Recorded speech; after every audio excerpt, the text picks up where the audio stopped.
बहुत पुराने ज़माने की बात है। पहाड़ों और घने जंगलों से घिरी एक छोटी सी बस्ती में एक गरीब आदमी रहता था जिसका नाम सलीम था। उसकी उम्र करीब 40 साल थी।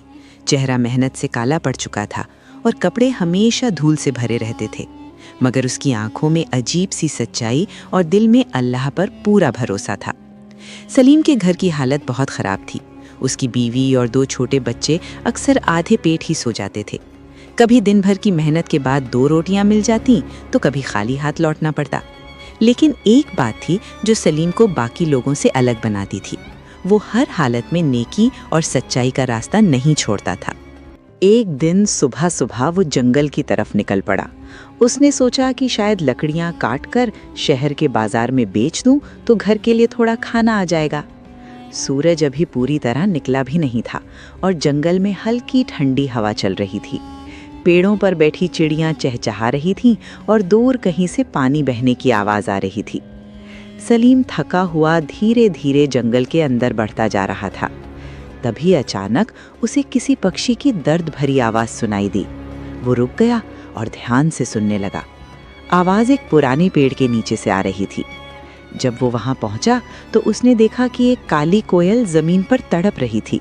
उसके पंख में गहरी चोट लगी हुई थी और शायद किसी शिकारी के जाल से छूटकर यहाँ आ गिरी थी। सलीम कुछ देर उस कोयल को देखता रहा। उसके दिल में रहम आ गया। उसने धीरे से उसे उठाया और अपने हाथों में संभाल लिया। वो बोला, बेचारी, लगता है बहुत दर्द में है। सलीम ने अपनी पगड़ी का एक छोटा सा टुकड़ा फाड़ा और कोयल के घायल पंख पर बांध दिया। पास ही एक छोटी सी झील थी, वहां से पानी लाकर उसने कोयल को पिलाया। कुछ देर बाद कोयल थोड़ी संभल गई। सलीम ने मुस्कुराते हुए कहा, जाओ, उड़ जाओ, अल्लाह तुम्हारी हिफाजत करे। लेकिन तभी कुछ अजीब हुआ। कोयल अचानक उसके हाथ से उड़ी नहीं, बल्कि पास की एक टहनी पर बैठ गई और सलीम को गौर से देखने लगी। फिर अचानक वो इंसानी आवाज में बोली, ए नेक इंसान, तुमने मेरी मदद की है जबकि तुम्हें खुद मदद की जरूरत है। सलीम दंग रह गया। उसका दिल जोर जोर से धड़कने लगा। कोयल फिर बोली, डरो मत, मैं कोई आम पक्षी नहीं हूँ। मैं जंगल की एक रहस्यमयी मखलूक हूँ जो नेक लोगों की नीयत को पहचानती है। सलीम हैरान होकर खड़ा रह गया। कोयल ने अपनी चोंच से जमीन पर एक छोटी सी चमकती हुई अंगूठी गिराई। वो बोली, ये एक जादुई अंगूठी है। अगर तुम सच्चे दिल से दुआ मांगोगे तो ये तुम्हारी मदद करेगी। मगर याद रखना, ये चीज़ सिर्फ नेक इंसान के हाथ में बरकत लाती है। सलीम की आंखों में आंसू आ गए। उसने कहा, मैंने तो बस एक छोटी सी नेकी की थी। कोयल मुस्कुराई और बोली, कभी कभी छोटी नेकी ही पूरी जिंदगी बदल देती है। ये कहकर वो आसमान में उड़ गई और कुछ ही पल में नजरों से ओझल हो गई। सलीम ने कांपते हाथों से वो अंगूठी उठाई। उसे यकीन नहीं हो रहा था कि ये सब सच है। वो जल्दी जल्दी अपने घर की तरफ चल पड़ा। रास्ते में उसने सोचा कि अगर ये सच में जादुई है तो क्यों ना घर के लिए थोड़ा खाना मांग लूं। उसने आंखें बंद की और दिल से दुआ मांगी। कुछ ही देर में रास्ते के किनारे एक छोटी सी थैली दिखाई दी जिसमें सोने के सिक्के थे। सलीम हैरान रह गया। उस दिन के बाद उसकी किस्मत धीरे धीरे बदलने लगी। वो मेहनत करता और जब जरूरत पड़ती तो अंगूठी की मदद से कारोबार बढ़ाता। कुछ ही सालों में वो एक इज्जतदार और अमीर आदमी बन गया। मगर सलीम का दिल वही गरीब वाला था। वो गरीबों की मदद करता और हर वक्त अल्लाह का शुक्र अदा करता। लेकिन हर जगह अच्छे लोग नहीं होते। राजधानी में एक बादशाह राज करता था जो न्यायप्रिय तो था, मगर उसका वजीर बहुत चालाक और लालची था। उसका नाम कासिम था। जब उसे सलीम की अचानक आई दौलत का पता चला तो उसके दिल में लालच जाग गया। वो सोचने लगा कि जरूर इसके पास कोई राज है। एक दिन वजीर ने सलीम को दरबार में बुलाया। सलीम सादे कपड़ों में दरबार में पहुंचा। वजीर ने मुस्कुराते हुए पूछा, सलीम, कुछ साल पहले तुम गरीब थे और आज इतने अमीर कैसे हो गए?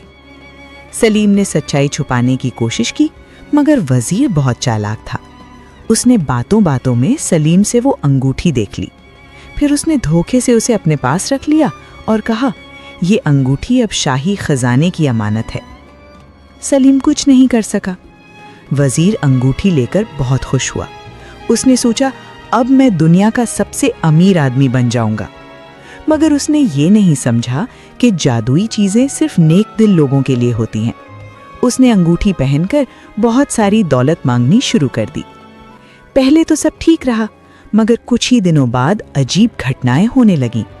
राजमहल के खजाने से सोना गायब होने लगा, महल में आग लगने जैसी घटनाएं होने लगीं, लोगों में डर फैल गया। आखिरकार बादशाह को शक हुआ कि जरूर कोई गड़बड़ है। उसने गुप्त रूप से जांच करवाई। जांच में पता चला कि वजीर के पास एक रहस्यमयी अंगूठी है और उसी के बाद से ये सब मुसीबतें शुरू हुई हैं। बादशाह ने तुरंत वजीर को दरबार में बुलाया। वजीर घबरा गया। बादशाह ने सख्त आवाज में पूछा, सच सच बताओ, ये अंगूठी कहाँ से आई? डर के मारे वजीर ने सब सच बता दिया। बादशाह को बहुत गुस्सा आया। उसने कहा, तुमने एक गरीब और नेक आदमी से धोखा किया है। फिर उसने सैनिकों को आदेश दिया कि सलीम को दरबार में बुलाया जाए। जब सलीम दरबार में आया तो बादशाह ने उसे पूरी इज्जत के साथ अपने पास बुलाया। उसने कहा, ये अंगूठी तुम्हारी है और तुम इसके असली हकदार हो।